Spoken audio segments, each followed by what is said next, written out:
Konbanwa, minasang. So late upload na nga to, bali Sunday pa nangyari tong gala trip natin. At ang pinuntahan nga natin guys ay sa parte ng Chiba at hangganan ng Ibaraki. So kung tawagin nga siya dito guys ay Kominkan or Puroy Iye or lumang mga bahay dito sa Japan. So bali may kwento nga tong vlog natin guys, no. At hindi magiging posible to kung di tayo niyaya ni Tita Cecil at ni Tita Lelet, kaya big thanks sa kanila. Shoutout na rin sa kanila. Salamat na marami kasi nakagala tayo. So bago pa nga natin umpisan tong kwento na to, by the way, ako nga pala si Joel TATP dito sa Japan. So bali ang nakikita nyo guys, isa nga yung Omatsuri dito sa Japan or kung tawagin sa atin ay Fiesta. So bali, bago nga natin narating tong lugar na to guys, ay bumiyahe tayo ng halos Nijikan or 2 oras mula dun sa ating lugar. So fast forward na nga guys at ikukwento ko na sa inyo kung ano ba talaga ang historical dito sa lugar na to. Sa totoo nga lang guys, si Tita Lelet talaga nakakaalam ng history ng lugar na to. Pero para mas malinawan kayo, mag-google lang ako at ito babasahin ko. Ang pag-uusapan nga natin guys ay si Ino Tadataka. Is one of those people whose life history feels almost unreal in a good way. He's famous for creating the first highly accurate maps of Japan. But what really stands out is when he did it. He didn't even start his mapping career until his 50s. Ino Tadataka was born in what is now Chiba Prefecture. As a young man, he was adopted into a merchant family and became a successful sake brewer. By all accounts, he was diligent and financially savvy, eventually becoming quite well off.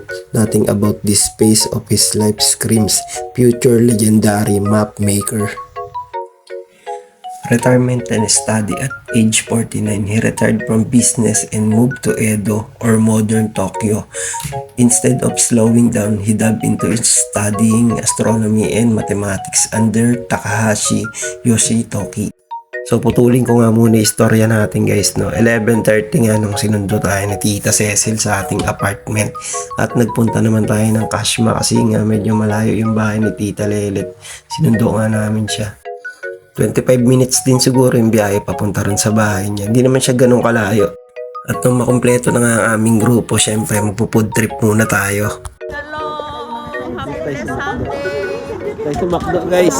Lunch time lang kayo guys. Basic time. At nung matapos na nga kami kumain guys ay naggala na nga tayo. At balikan natin ulit yung kwento. The Great Surveying Journey starting in 1800. In his mid-50s, Ino began a series of surveying expeditions across Japan. These weren't quick trips. He spent 17 years walking thousands of kilometers along coastlines and roads using relatively simple tools like ropes, compasses, and astronomical observation to measure distances and positions. He conducted multiple surveys, first in Hokkaido, then progressively covering eastern, central, and western Japan, eventually mapping nearly the entire coastline. A national achievement, his work culminated in the Inozu Maps, officially titled the Dainihon Enkaiyoshi Zenzu, the Great Coastal Map of Japan. Para mapatunayan ko nga sa inyo totoo yung pinagsasabi ko, tara panoorin natin tong maikling journey niya. 星など関係ない。月こそものの上手なれ、わしは力学の道を志すのじゃ。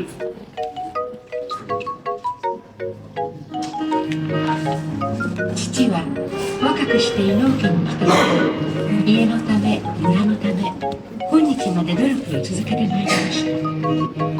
そんな一生懸命な暮らしの中には思いもしない興味や発見が生まれるもの。父にとってはそれが力学だったというわけです。結局父忠敬は半ば強引に江戸行きを決めてしまったのでございます。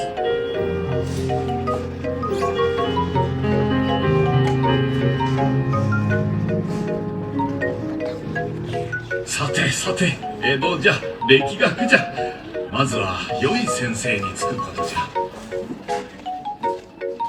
当時の日本では西洋の近代科学がさまざまな分野で芽生え始めていました。そんな恵まれた環境の中で父が訪ねたのは大阪の一道省から江戸の天文方に抜擢された若き力学者高橋義時先生。何でも父より19歳も年下とのこと。この二人果たしてうまくいきますかしら。高橋義時です。伊能忠敬でございます。So bali yun yung maikling kwento tungkol sa naging journey niya, no. Hindi na lang natin tinapos kasi medyo haba talaga tong video natin. So andito nga tayo sa parang museum guys, no. So nandito nga lahat ng ginuhit niyang mapa at ang mga ginamit niyang kasangkapan para gawin yung expedition na yun. At matapos nga nating makakuha ng kaunting aral dun sa museum na yun, eto, nagpatuloy na nga tayo maggala guys at i-explore na natin tong paligid kasi napakaganda talaga dito. Sumabay pa yung medyo makulimlim na kalangitan kaya ang sarap talaga maglakad-lakad. Malamig yung simoy ng hangin at medyo tarik yung araw pero hindi mo damay yung init kasi saktuhan lang talaga yan, no, panahon. Habang naglalakad-lakad nga tayo dyan guys, ay may nakilala tayong dalawang Pilipina na mga English teacher ang trabaho dito sa Japan. Hindi ko na nga lang sila nagawang isama dito sa vlog natin kasi busy rin tayo kumuha ng mga litrato at mga video clip natin para sa vlog natin. Naalala ko nga rin yung kwento sa atin ni Tita Lelet. Dati raw nung unang panahon, itong ilog na nakikita natin sa bandang kaliwa, dyan nga sila kumukuha ng tubig inumin, dyan sila naglalaba at naliligo. At meron pang historical din na kwento yung ilog na yan guys, no. Dati nga daw nung unang panahon, kapag ikakasal ang babae, dyan nga daw idadaan sa ilog na yan at nakasakay sa bangka. So ang mangyayari nga guys ay babaybay niya yung lawa na yan at hindi siya pwedeng lumingon. Tulad lang din ng mga lumang kasabihan sa atin, meron din pala silang ganun dito guys, no? Na kapag lumingon ka nga daw at hindi mo pa napuntahan yung mismong groom, may mangyayari nga daw na masama at di inaasahan kaya ibabalik ka ulit sa pinakadulo ng lawa. So bali hanggang dito na nga lang guys at sana nag-enjoy guys sa mini vlog natin. Marami pa nga tayong ikukwento at marami pa tayong kukuha na ng video kaya abang-abang lang sa mga susunod pa nating i-up. At kung gusto nyo nga rin ma-experience yung lugar na to, tara na rito sa Japan. So bali ito ang ating agency at ang ating school. Nandito na rin ang mga taong kailangan nyong hanapin para makapunta kayo dito sa Japan. Jikai made sayonara, soshitigo, shicho, arigatou gozaimashita.